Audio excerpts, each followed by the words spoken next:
Bleak House by Charles Dickens, Chapter 45, In Trust. One morning, when I had done jingling about with my basket of keys, as my beauty and I were walking round and round the garden, I happened to turn my eye toward the house and saw a very long, thin shadow going in, which looked like Mr. Vholes. Presently came Charlie, tripping along the path, saying, "Oh, if you please, miss, would you step and speak to Mr. Jarndyce?" I told Ada I would make haste back, and inquired of Charlie as we went whether there was not a gentleman with Mr. Jarndyce, to which Charlie, whose grammar I confess to my shame never did any credit to my educational powers, replied, "Yes, miss, him is come down in the country with Mr. Richard." A more complete contrast with my guardian and Mr. Vholes, I suppose, there could not be. I found them looking at one another across the table, the one so open and the other so close, the one giving out what he had to say in such a rich, ringing voice, and the other keeping it in such a cold-blooded, gasping, fish-like manner that I thought I never had seen two people so unmatched. "You know Mr. Vholes, my dear," said my guardian. Mr. Vholes rose, gloved, and buttoned up as usual, and seated himself again, just as he had seated himself beside Richard in the gig. Not having Richard to look at, he looked straight before him.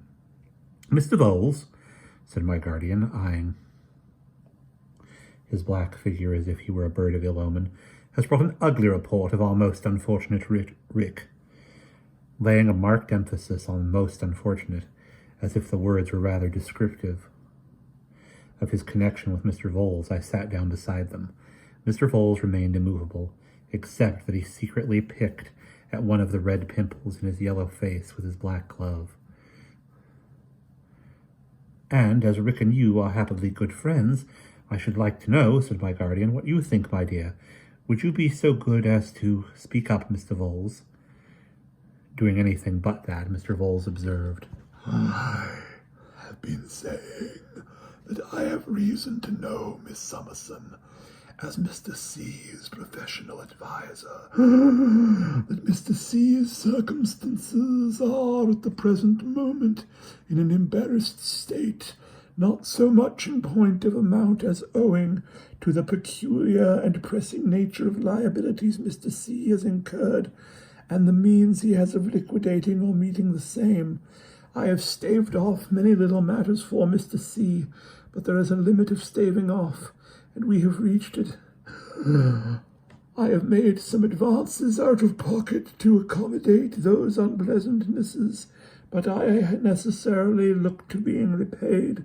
My apprehension is Mr. C.'s circumstances being such, lest it should end in his obtaining leave to part with his commission, which at all events is desirable to be made known to his connections." "Imagine the poor fellow without even his present resource," said my guardian to me. "Yet what can I do? You know him, Esther. He would never accept of help from me now. To offer it or hint at it would be to drive him to an extremity, if nothing else." Mr. Vholes hereupon addressed me again. "What Mr. Jarndyce remarks, miss, is no doubt the case, and is the difficulty. I do not see that anything is to be done. I do not say that anything is to be done. Far from it. I merely come down here under the seal of confidence and mention it in order that everything may be openly carried on, and that it may not be said afterward that everything was not openly carried on. I desire to leave a good name behind me. If I consulted merely of my own interest with Mr. C., I should not be here. So insurmountable, as you must well know, would be his objections. This is not a professional attendance." It appeared to us that Mr. Vholes said neither more nor less than the truth in intimating that he sought to divide the responsibility, such as it was, of knowing Richard's situation. I could only suggest that I should go down to Deal, where Richard was then stationed, and see him, and try, if it were possible, to avert the worst. Without consulting Mr. Vholes on this point, I took my guardian aside to propose it, while Mr. Vholes gauntly stalked to the fire and warmed his funeral gloves. The fatigue of the journey formed an immediate objection on my guardian's part, but I saw he had no other, and as I was only too happy to go, I got his consent. We had then merely to dispose of Mr. Vholes. "Well, sir," said Mr. Jarndyce, "Miss Summerson will communicate with Mr. Carstone, and we can only hope that his position may be yet retrievable. You will allow me to order you lunch after your journey, sir?" "I thank you, Mr. Jarndyce," said Mr. Vholes, putting out his long black sleeve to check the ringing of the bell. "Not any, I thank you, no, not a morsel. Everything having been openly carried on, sir, I will now, with your permission, take my leave." "And I would that you take your leave, and we could all take our leave, Mr. Vholes," returned my guardian bitterly, "of a cause you know of." Mr. Vholes made a short one-sided inclination of his head from the neck and slowly shook it. "We, whose ambition is looked upon in the light of respectable practices, sir, can but put our shoulders to the wheel. We do it, sir. At least I do it myself, and I wish to think well of my professional brethren, one and all. You are sensible of an obligation not to refer to me, miss, in communicating with Mr. C. I said I would be careful not to do it. Just so, miss. Good morning, Mr. Jarndyce. Good morning, sir." Mr. Vholes put his dead glove, which scarcely seemed to have any hand in it, on my fingers, and then on my guardian's fingers, and took his long, thin shadow away. Of course, it became necessary to tell Ada where I was going and why I was going, and of course she was anxious and distressed, but she was too true to Richard to say anything but words of pity and words of excuse, and in a more loving spirit still, my dear devoted girl, she wrote him a long letter of which I took charge. Charlie was to be my traveling companion, though I am sure I wanted none, and would willingly have left her at home. We all went to London that afternoon, and finding 2 places in the mail, secured them at our usual bedtime. Charlie and I were rolling away seaward with the Kentish letters. It was a night's journey in those coach times, but we had the mail to ourselves. I did not find the night very tedious. It passed with me as I suppose it would with most people under such circumstances. At one while my journey looked hopeful, and at another hopeless.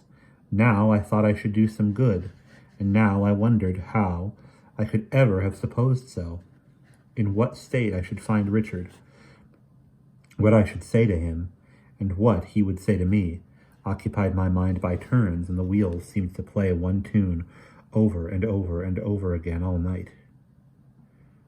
At last we came to the narrow streets of Deal, and very gloomy they were upon a raw, misty morning.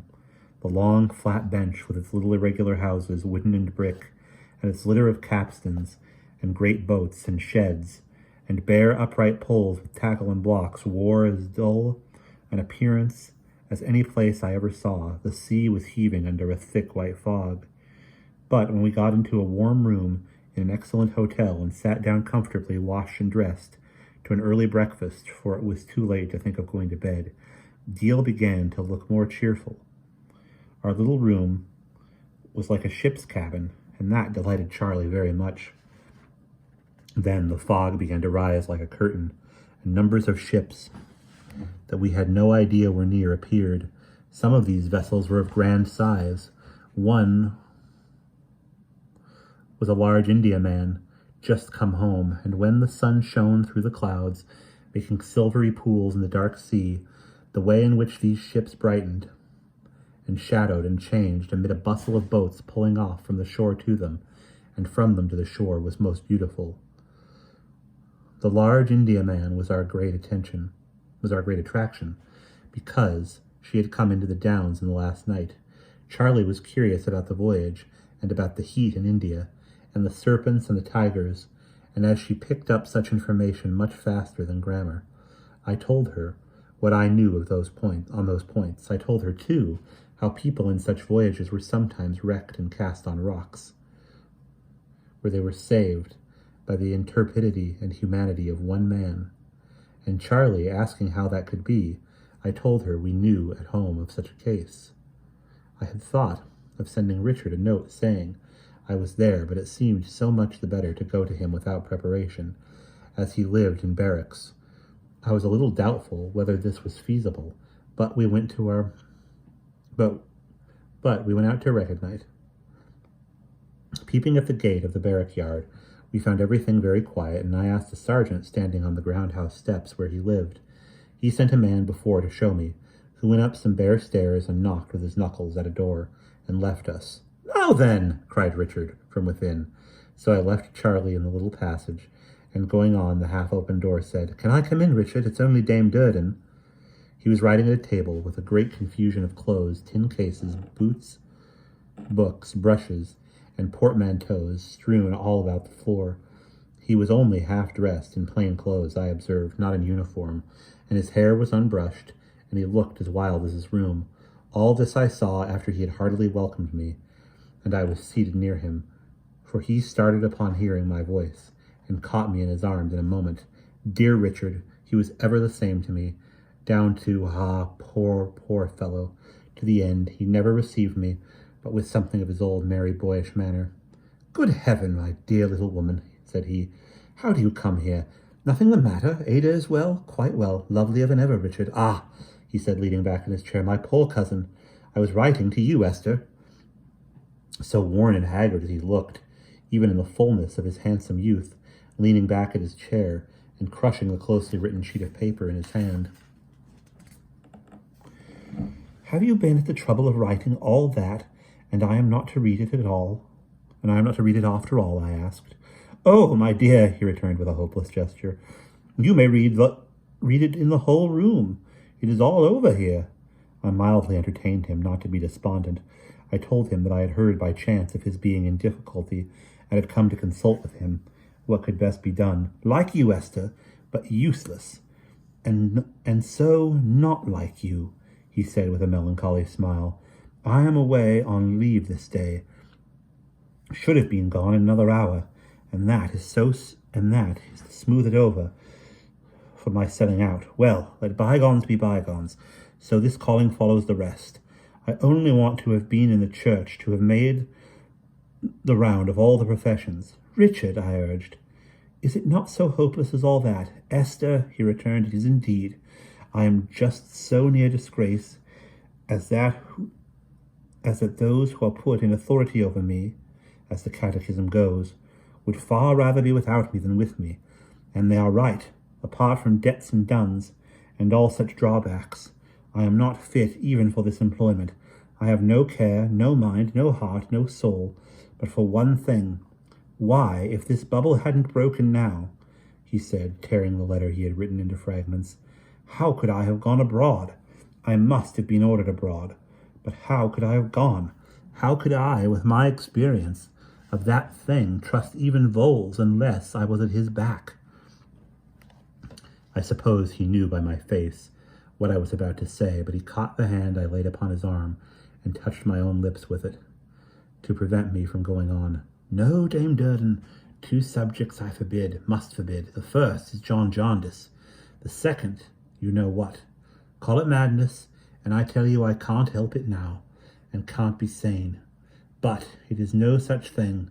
It is the one object I have to pursue. It is a pity I was ever prevailed upon to turn out of my road for any other. It would be wisdom to abandon it now, after all the time, anxiety, and pains I have bestowed upon it. Oh, yes, true wisdom. It would be very agreeable, too, to some people, but I never will." He was in that mood in which I thought it best not to increase his determination. If anything could increase it, by opposing him, I took out Ada's letter and put it in his hand. "Am I to read it now?" he asked.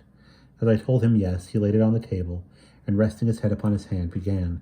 He had not read far when he rested his head upon his 2 hands, to hide his face from me.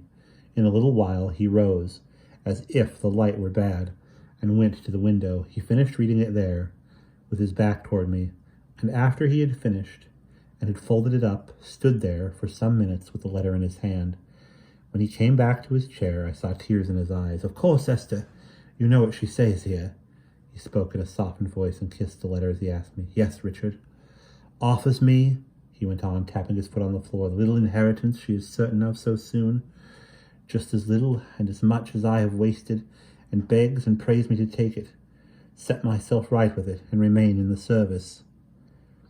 "I know your welfare to be the dearest wish of her heart," said I. And oh, my dear Richard, Ada's is a noble heart. I am sure it is. I wish I was dead. He went back to the window and, laying his arm across it, leaned his head down and on his arm. It greatly affected me to see him so, but I hoped he might become more yielding, and I remained silent. My experience was very limited. I was not at all prepared for his rousing himself out of this emotion and a new sense of injury. And this is the heart of that same John Jarndyce, who is not otherwise to be mentioned between us, stepped in to estrange from me, he said indignantly, and the dear girl makes me this generous offer from under the same John Jarndyce's roof, and with the same John Jarndyce's gracious consent and conveyance. I dare say as a new means of buying me off. Richard, I cried out, rising hastily, I will not hear you say such shameful words. I was very angry with him, indeed, for the first time in my life, but it only lasted a moment. When I saw his worn young face looking at me, as if he were sorry, I put my hand on his shoulder and said, If you please, my dear Richard, do not speak in such a tone to me. Consider. He blamed himself exceedingly, and told me in the most generous manner that he had been very wrong, and that he begged my pardon 1,000 times. To accept this, my dear Esther, he said, sitting down beside me, once more, pray forgive me, is, I need not say impossible. Besides, I have letters and papers I could show you, which would convince you it is all over here. I have done with the red coat, believe me, but it is some satisfaction in the midst of my troubles and perplexities to know that I am pressing Ada's interests in pressing my own. Voles had his shoulder to the wheel, and he cannot help urging me on as much for her as for me, thank God. His sanguine hopes were rising within him and lighting up his features, but they made his face more sad to me than it had been before. No, cried Richard exultingly. If every farthing of Ada's little fortune were mine, no part of it should be spent in retaining me in what I am not fit for.